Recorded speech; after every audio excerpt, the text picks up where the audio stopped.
नमस्ते। कक्षा 10 मानवीय करुणा की दिव्य चमक। पिछले दिन प्रश्न संख्या 85 का हो चुका था। प्रश्न संख्या 86 से आपको अपने देश की याद आती है। मेरा देश तो अब भारत है। मैं जन्मभूमि की कुछ पूछ रहा हूँ। हाँ, आती है। बहुत सुंदर है मेरी जन्मभूमि, रैम्स चैपल। घर में किसकी याद है? माँ की याद आती है, बहुत याद आती है। फिर अक्सर माँ की स्मृति में डूब जाते देखा। उनकी माँ की चिट्ठियाँ अक्सर उनके पास आती थी। अपने अभिन्न मित्र डॉक्टर रघुवंश को वह उन चिट्ठियों को दिखाते थे। पिता और भाई के लिए बहुत लगाव मन में नहीं था। पिता व्यवसायी थे। एक भाई वहीं पादरी हो गया। एक भाई काम करता है, उसका परिवार है। बहन सख्त और ज़िद्दी थी। बहुत देर से उसने शादी की। फादर को एक आध बार उसकी शादी की चिंता व्यक्त करते उन दिनों देखा था। भारत में बस जाने के बाद या 3 बार अपने परिवार से मिलने भारत से बेल्जियम गए थे। लेकिन मैं तो सन्यासी हूँ। आप सब छोड़कर क्यों चले आए? प्रभु की इच्छा थी। वह बालकों की इसी सरलता से मुस्कुराकर कहते, माँ ने बचपन में ही घोषित कर दिया था कि लड़का हाथ से गया।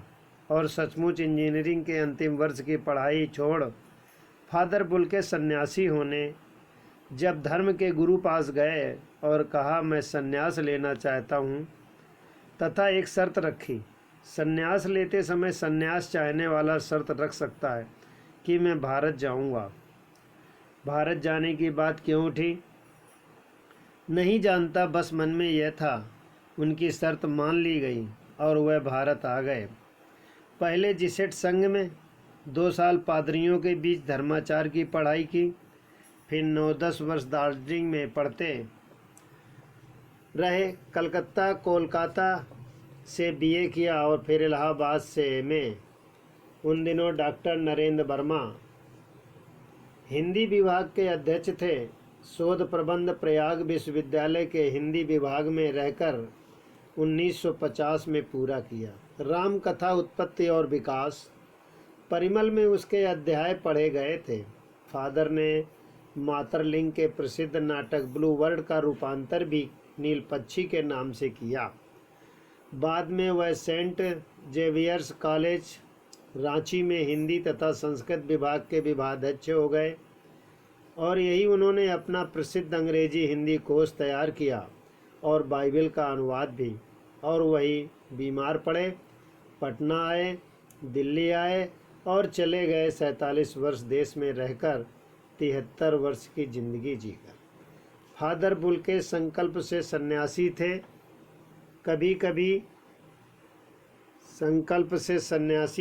कभी कभी लगता था वह मन से सन्यासी नहीं थे। रिश्ता बनाते थे तो तोड़ते नहीं थे। 10 साल बाद मिलने के बाद भी उनकी गंध महसूस होती थी।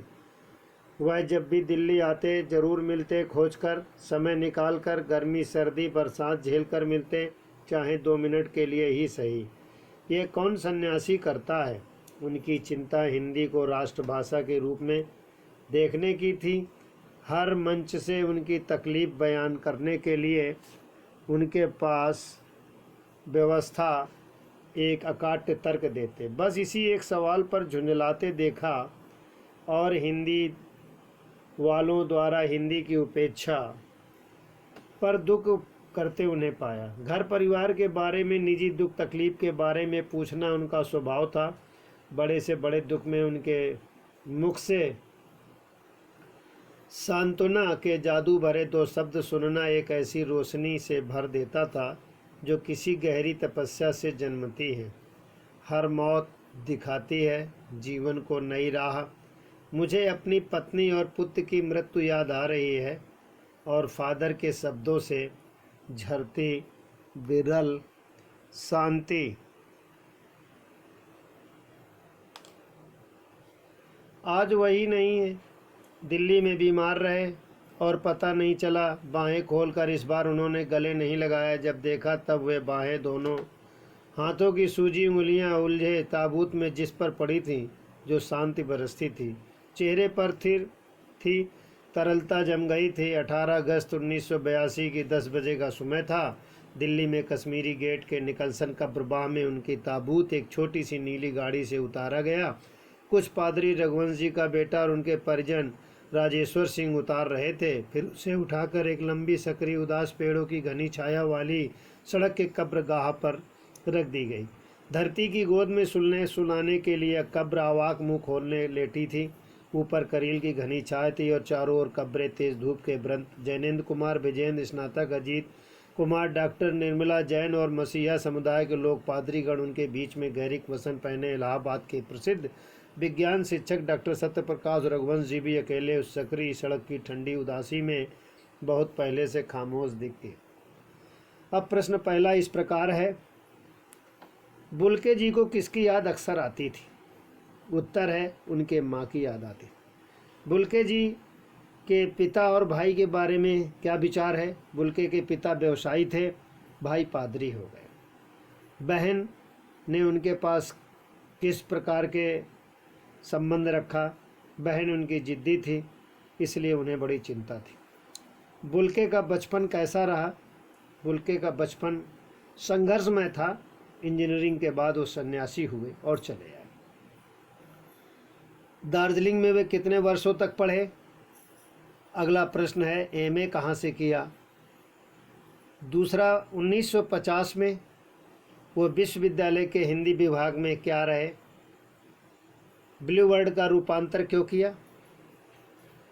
47 साल देश में रहकर कितने वर्षों में उनकी मृत्यु हो गई? बालक प्रश्नोत्तर करेंगे।